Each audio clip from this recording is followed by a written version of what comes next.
गिरिडीह नगर निगम की बैठक में विकास पर चर्चा। मंत्री सुदिव्य कुमार का दलगत भावना से ऊपर उठकर काम करने की अपील। इरफान अंसारी ने एलपीजी को लेकर रांची में की बैठक।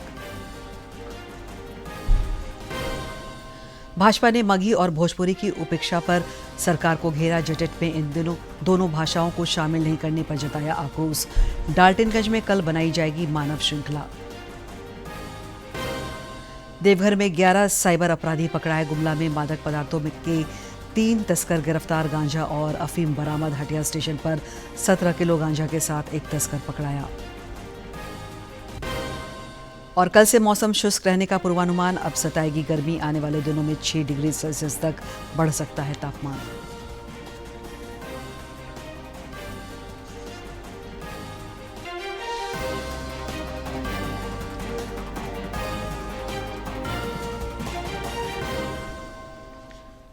नमस्कार, खबरें झारखंड में आपका स्वागत है। मैं हूं दिव्या और अब समाचार विस्तार से। संसद में नारी शक्ति वंदन संशोधन और परिसीमन विधेयक 16 अप्रैल को पेश होगा।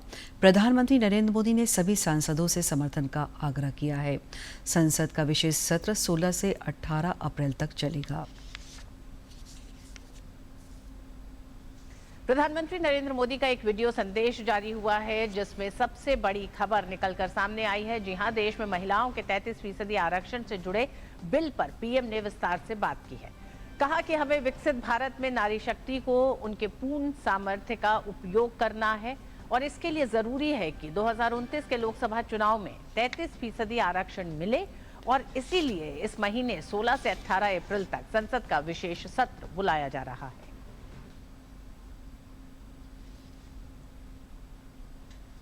महिला आरक्षण विधेयक को संसद और राज्य विधानसभाओं में महिलाओं के प्रतिनिधित्व को बढ़ाने की दिशा में एक ऐतिहासिक कदम माना जा रहा है।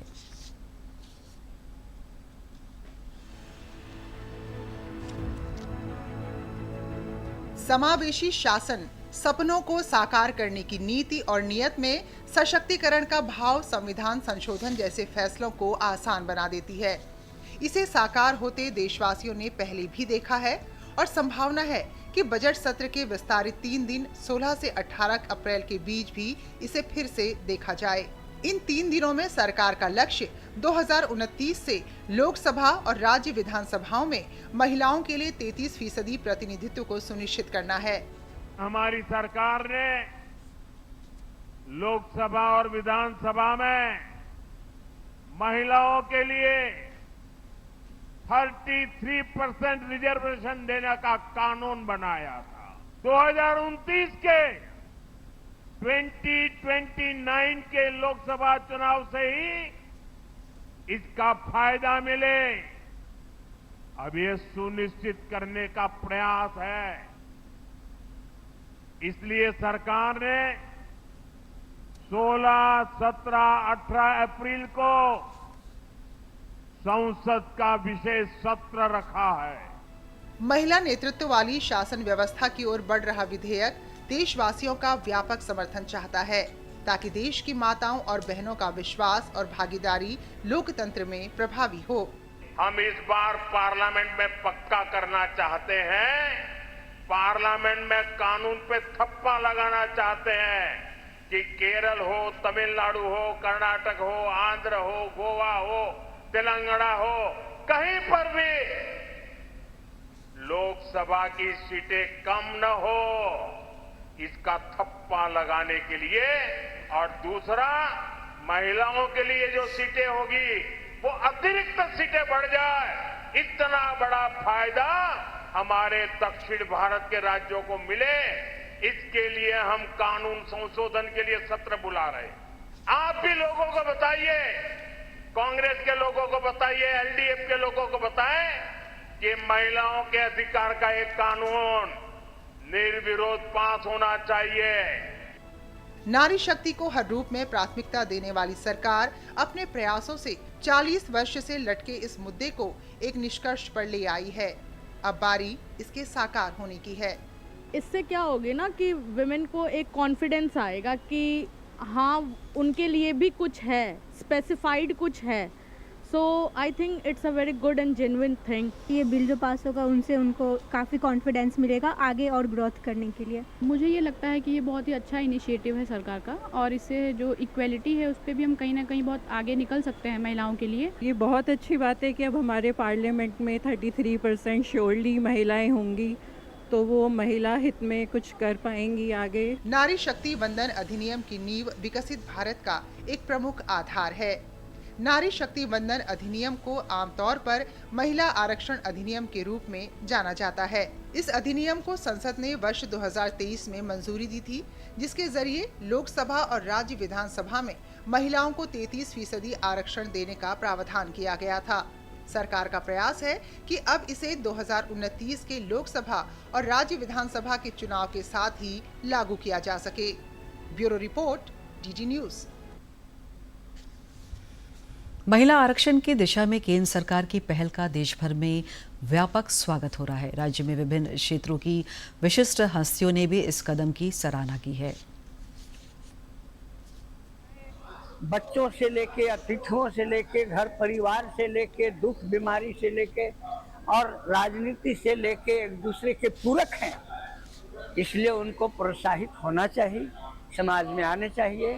अभी हाल के वर्षों में हम देखा केंद्र सरकार बहुत महिलाओं को पद सम्मान भी दिया है, रियली कुछ काम किया है तब उसको दिया है। लगता है सशक्तिकरण होना ही चाहिए।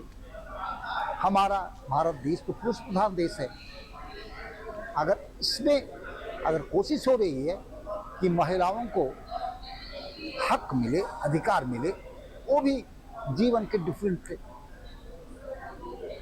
ट्रेड में, रास्ता में अपना जगह बना सके, तो मुझे लगता है केंद्र सरकार का बहुत अच्छी कोशिश है। मैं चूंकि खेल से हूँ और खेल में भी भारत सरकार के द्वारा महिलाओं को आगे बढ़ाने के लिए बहुत ही अच्छा कदम उठाया। अस्मिता लीग का आयोजन, city league, state league, national league का आयोजन किया जा रहा है। इसमें अंडर-14, अंडर-17, अंडर-19 अलग अलग सीमाओं के लिए, महिलाओं के लिए स्पेशल खेल का आयोजन हो रहा है। अस्मिता जो सिर्फ महिलाओं को स्वावलंबी बनाने, उनको अपने आप में आगे बढ़ाने के लिए बहुत अच्छा कदम उठाया है और इससे काफी महिलाएं आगे आ रही हैं।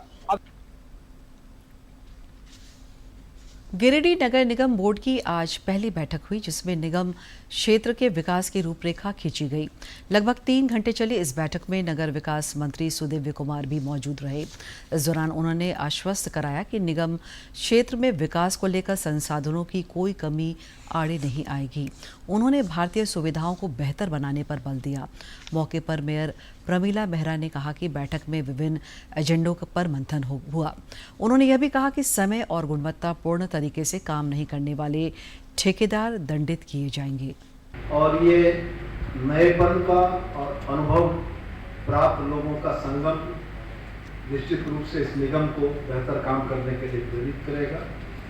हम पहली बैठक में एक बात बहुत स्पष्ट रूप से यह कहना चाहते हैं कि ये शहर सबका है।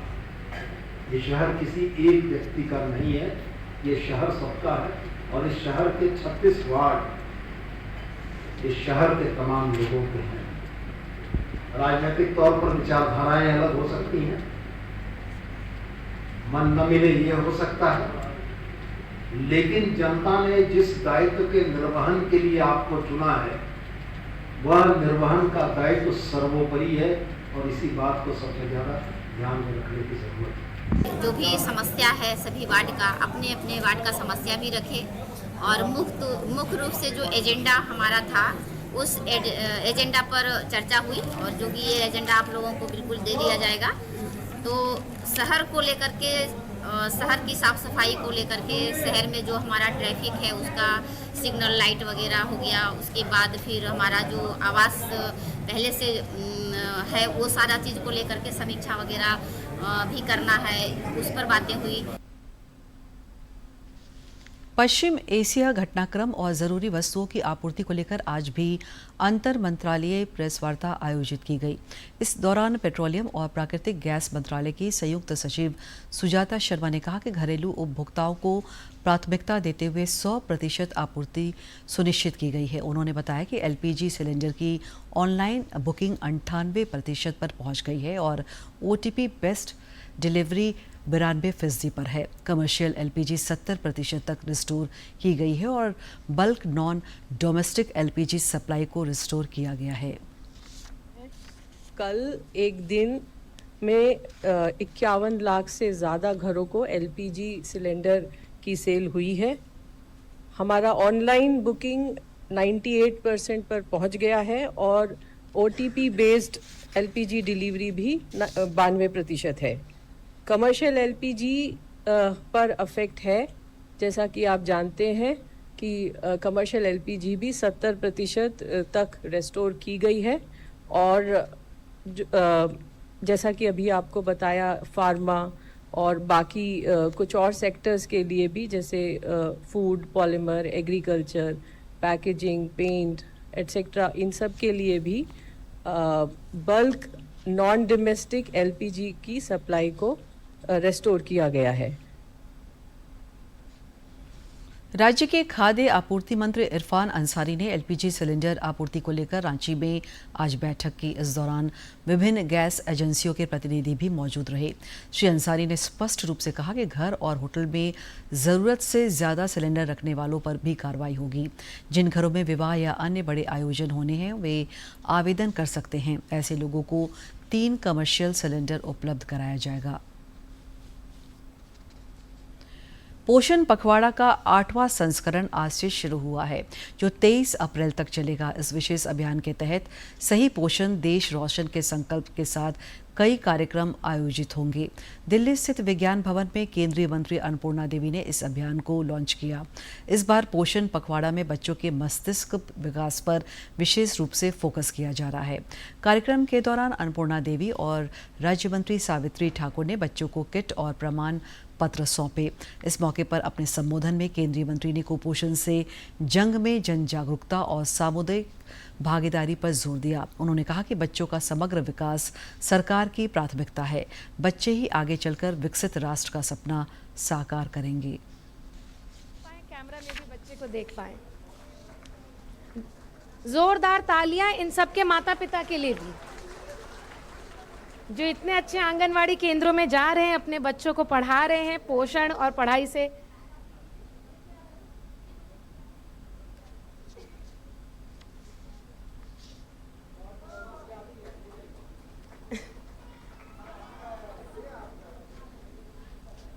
तन्वी सरिता विहार केंद्र से जोरदार तालियां तन्वी के लिए।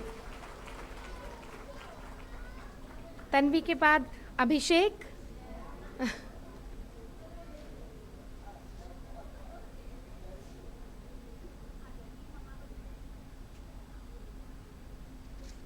विद्या आरंभ सर्टिफिकेट का लॉन्च एवं ग्रेजुएशन किट। माननीय प्रधानमंत्री जी के जो लक्ष्य है, उस लक्ष्य को प्राप्त करने के लिए उनके द्वारा कार्य किए जाते हैं। साथियों, हम सभी जानते हैं सुपोषित भारत के निर्माण में बच्चों का सर्वांगीण और बच्चों की महत्वपूर्ण भूमिका है। हमारे बच्चे जो देश के भविष्य हैं, विकसित भारत के संकल्प को सिद्धि तक पहुंचाने वाले हैं। कैसे बेहतर पोषण उन्हें मिले, इसकी हम सब मिलकर जन आंदोलन के रूप में उसको आगे बढ़ाएंगे तो निश्चित रूप से एक माँ के लिए बच्चों से ज़्यादा हमें लगता है और कुछ प्रिय उसके लिए नहीं है। आज हमारे छोटे छोटे बच्चे भी हैं जिन्होंने ग्रेजुएशन का सर्टिफिकेट लिया है, उनके भी उज्जवल भविष्य की कामना हम करते हैं। अब ये बच्चे आंगनवाड़ी से निकलकर स्कूल के दहलीज में वो जाएंगे, यानी फिर से एक नई दुनिया की शुरुआत वो करेंगे। असम, केरलम और केंद्र शासित प्रदेश पुडुचेरी में विधानसभा चुनाव के लिए शांतिपूर्ण तरीके से मतदान संपन्न हुआ। लोकतंत्र के महापर्व में वोटरों की जबरदस्त भागीदारी दिखी।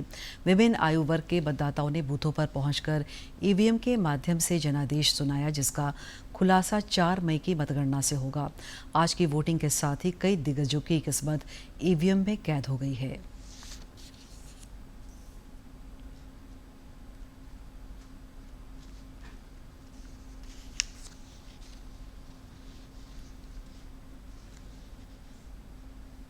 इधर पश्चिम बंगाल और तमिलनाडु में प्रचार जोरों पर है। सभी दलों के नेता पार्टी प्रत्याशी के पक्ष में माहौल बनाने में जुटे हैं। प्रधानमंत्री सह भाजपा के स्टार प्रचारक नरेंद्र मोदी ने आज पश्चिम बंगाल के हल्दिया में एक चुनावी जनसभा को संबोधित किया। इस दौरान उन्होंने कहा कि भाजपा के लिए गरीबों का विकास और कल्याण सर्वोपरि है। श्री मोदी ने घुसपैठ के मुद्दे पर भी विपक्ष को घेरा।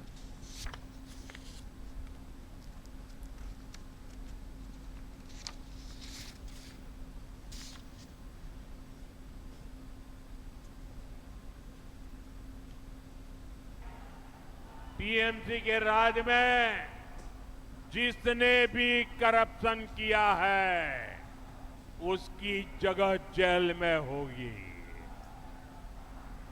मंत्री हो या संतरी, कानून सबका हिसाब करेगा। टीएमसी का कोई गुंडा अब कानून से बचने वाला नहीं है। मोदी टीएमसी को जनता जनार्दन का पैसा नहीं खाने देगा, पैसा नहीं खाने देगा। जो शरणार्थी हैं उन्हें संविधान के तहत हर हक मिलेगा, लेकिन जो घुसपैठिए हैं उनको खदेड़ा जाएगा, उनको भारत में नहीं रहने दिया जाएगा।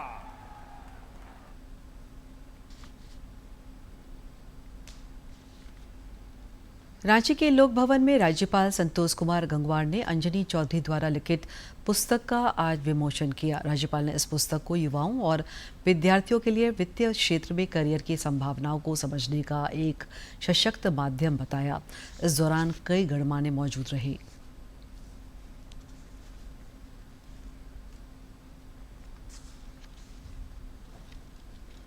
रांची में 1 से 3 मई तक सांसद सांस्कृतिक महोत्सव सह स्वदेशी मेला का आयोजन होगा। रक्षा राज्य मंत्री सह सांसद संजय सेठ ने रांची में प्रेस वार्ता आयोजित कर आज इस बात की जानकारी साझा की। इस दौरान पद्मश्री मधु मंसूरी और पद्मश्री मुकुंद नायक मौजूद रहे। रक्षा राज्य मंत्री सह रांची के सांसद संजय सेठ ने सांसद सांस्कृतिक महोत्सव सह स्वदेशी मेला के संबंध में आड्रे हाउस में प्रेस वार्ता की। उन्होंने बताया कि 1 से 3 मई तक आयोजित होने वाले कार्यक्रम का शुभारंभ केंद्रीय संस्कृति मंत्री गजेंद्र सिंह शेखावत करेंगे। उन्होंने कहा कि इस दौरान कला, संस्कृति, शिल्प और मोटे अनाज से बने उत्पादों के स्टॉल्स नजर आएंगे। जो स्कूल या कॉलेज बढ़िया प्रदर्शन करेगा उसको हम लोग कला के क्षेत्र में बढ़िया प्रदर्शन करने वालों को हम लोग शील्ड भी प्रदान करेंगे। और इसीलिए इस बार केंद्रीय जो हमारे कल्चरल मिनिस्टर हैं गजेंद्र शेखावत जी, वो भी शिरकत करने आ रहे हैं इस बार। रक्षा राज्य मंत्री संजय सेठ ने बताया कि इस कार्यक्रम में करीब 50 शिक्षण संस्थानों के विद्यार्थी और कलाकार भाग लेंगे। सुबह 9 बजे से शाम 6 बजे तक प्रतियोगिताओं का आयोजन होगा। शाम 9 बजे तक राष्ट्रीय स्तर के कलाकार प्रस्तुतियां देंगे। इस दौरान आकर्षक बैंड फ्यूजन भी होगा। सुबह 9 बजे से शाम 6 बजे तक प्रतियोगिताएं होंगी और फिर 6 से 9 विभिन्न प्रकार के राष्ट्रीय स्तर के कार्यक्रम होंगे। राष्ट्रीय स्तर पर जो कलाकार राष्ट्रीय स्तर पर अपनी कला का प्रदर्शन कर रहे, वे कलाकार आकर झारखंड की जनता और रांची की जनता को सांस्कृतिक क्षेत्र में उसका उत्साहवर्धन और वो अपना प्रदर्शन करेंगे, बड़े कलाकार। और इन 3 दिनों के अंदर रांची को एक सांस्कृतिक माहौल के साथ जोड़ना, क्योंकि संस्कृति हमारे जीवन की पहचान है। मौके पर मौजूद ख्याति प्राप्त कलाकार अजय मलकानी ने बताया कि कार्यक्रम में ऑपरेशन सिंदूर, विकसित भारत, स्वदेशी अभियान, स्वतंत्रता सेनानी और महिला सशक्तिकरण की थीम पर नाटकों की प्रस्तुतियां होंगी। जिसमें सबसे पहले है ऑपरेशन सिंदूर, सब लोग जानते हैं इसके बारे में। दूसरा है महिला सशक्तिकरण। अब तो आगे आने वाले समय में 16-17 को संसद सत्र भी हो रहा है विशेष रूप से महिलाओं के लिए, तो वुमेन एम्पावरमेंट पर रखा है, पर्यावरण, विकसित भारत, स्वतंत्रता सेनानी। हम जानते हैं कि 150वीं वर्षगांठ हम लोग भगवान बिरसा की मना रहे हैं, तो इसलिए स्वतंत्रता सेनानी, और स्वतंत्रता सेनानी में नोन और अनसन, अकीर्तित, जिनके बारे में नहीं जानते हैं, ऐसे भी स्वतंत्रता सेनानी को हम लोगों ने इसके भीतर रखा है लघु नाटक की विषय वस्तु में। और विकसित भारत और अंत में स्वदेशी, इतने टॉपिक हैं जिन पे कि बच्चे जूनियर ग्रुप या सीनियर ग्रुप में गैर व्यावसायिक दल, ये लोग इस पे नाटक करेंगे। प्रेस वार्ता में शामिल पद्मश्री मुकुंद नायक और पद्मश्री मधु मंसूरी ने सांसद सांस्कृतिक महोत्सव सह स्वदेशी मेला की पहल की सराहना की। माननीय सांसद महोदय जितना पावन काम रांची की धरती पे शुरू किया, सबसे पहले सांस्कृतिक खेल महोत्सव और बाद में सांसद सांस्कृतिक महोत्सव किया, जो झारखंड में ही नहीं पूरे देश में एक मील का पत्थर साबित हुआ है। सांसद सांस्कृतिक महोत्सव सह स्वदेशी मेला से प्रधानमंत्री नरेंद्र मोदी के विकसित भारत और स्वदेशी अभियान को बढ़ावा मिलेगा। साथ ही स्थानीय शिल्पियों, कलाकारों और मोटे अनाज के उत्पाद बनाने वाले लोगों को बाजार उपलब्ध होगा। रांची से सहयोगी विकास कुमार के साथ प्रणय प्रबोध की रिपोर्ट। मगही और भोजपुरी को प्रतियोगिता परीक्षाओं की सूची से बाहर रखने के झारखंड सरकार के फैसले के खिलाफ भाजपा ने मोर्चा खोल दिया है। पलामू में पत्रकारों से बातचीत करते हुए विधायक आलोक चौरसिया और शशिभूषण मेहता समेत अन्य नेताओं ने आरोप लगाया कि सरकार इन भाषाओं के साथ भेदभाव कर रही है। इसी के विरोध में कल पलामू जिला मुख्यालय डाल्टनगंज में एक विशाल मानव श्रृंखला बनाकर सरकार को चेतावनी दी जाएगी। बोली जाने वाली भाषा है, घर घर की भाषा है, और इस भाषा को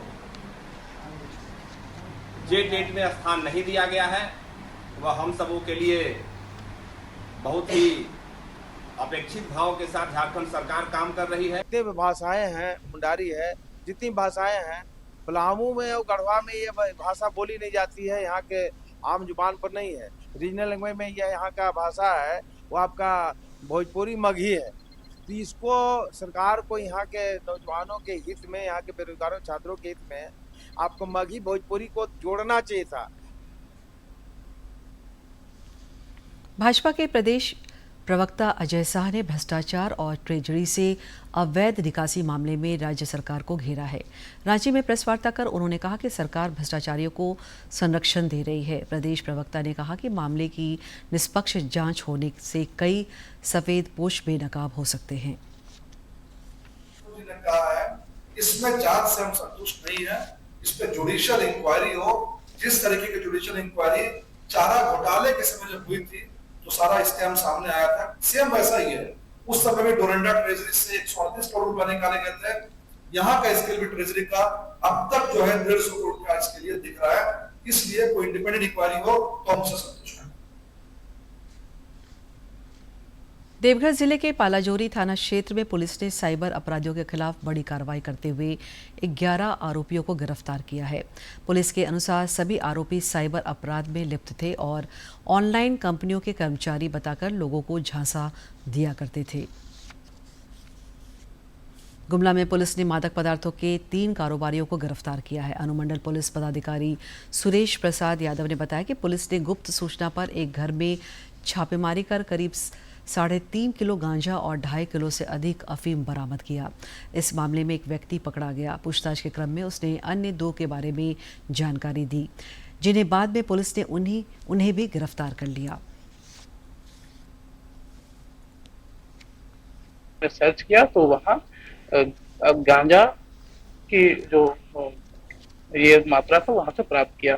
उसके निशानदेही पर हम लोगों के द्वारा एक सेलिब्रेशन होटल है जो पहले से भी वहाँ ये इस प्रकार का अवैध मादक पदार्थों का खरीद बिक्री हो रहा था और उसमें वो व्यक्ति जेल जा चुका था। वो बताया कि हम लोग उस जगह में भी इस मादक पदार्थ को प्रोवाइड कराते थे, तो उस जगह में छापामारी किया गया। छापामारी के द्वारा वहां से भी ये अफीम और गांजा की बरामदगी की जाती है। इस प्रकार से कुल मिलाकर के हम लोगों के द्वारा 362 किलोग्राम गांजा और लगभग 350 ग्राम अफीम और एक ब्रेजा गाड़ी है जिसका नंबर है JS0E1 4863 को हम लोगों ने विधिवत जब्त किया है। इधर ऑपरेशन नार्कोस के तहत रांची के हटिया स्टेशन पर आरपीएफ ने करीब 17 किलोग्राम गांजा बरामद किया है।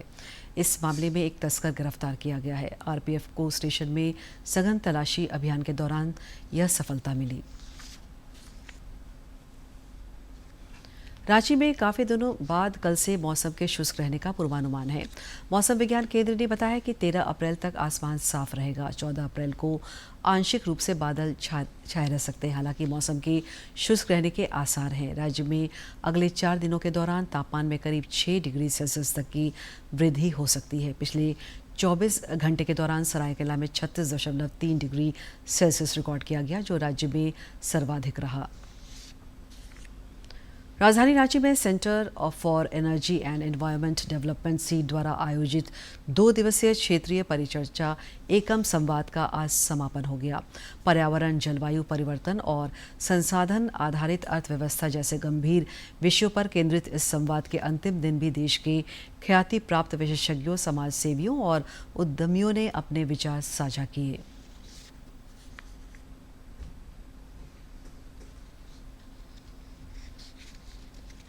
दूरदर्शन झारखंड पर पल पल की खबरों से जुड़े रहने के लिए आप हमारे social media platform X, Facebook, Instagram और यूट्यूब से जुड़ सकते हैं, क्योंकि खबरों से जितना बाखबर रहना ज़रूरी है उससे ज़्यादा ज़रूरी है सटीक, संतुलित और निष्पक्ष समाचार। हमारा X हैंडल है @DD News Jharkhand, Facebook page है DD News झारखंड और इंस्टाग्राम अकाउंट है DD News झारखंड। आप हमें YouTube channel Jharkhand DD news पर भी देख और सुन सकते हैं।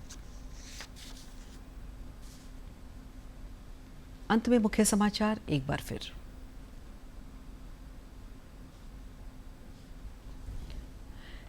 गिरिडीह नगर निगम की बैठक में विकास पर चर्चा। मंत्री सुदिव्य कुमार का दलगत भावना से ऊपर उठकर काम करने की अपील। इरफान अंसारी ने LPG को लेकर रांची में की बैठक। भाजपा ने मगही और भोजपुरी की उपेक्षा पर सरकार को घेरा। जेटेट में इन दोनों भाषाओं को शामिल नहीं करने पर जताया आक्रोश। डाल्टनगंज में कल बनाई जाएगी मानव श्रृंखला। देवघर में 11 साइबर अपराधी पकड़ाए। गुमला में मादक पदार्थों के 3 तस्कर गिरफ्तार। गांजा और अफीम बरामद। हटिया स्टेशन पर 17 किलो गांजा के साथ एक तस्कर पकड़ाया। और कल से मौसम शुष्क रहने का पूर्वानुमान। अब सताएगी गर्मी। आने वाले दिनों में 6 डिग्री सेल्सियस तक बढ़ सकता है तापमान।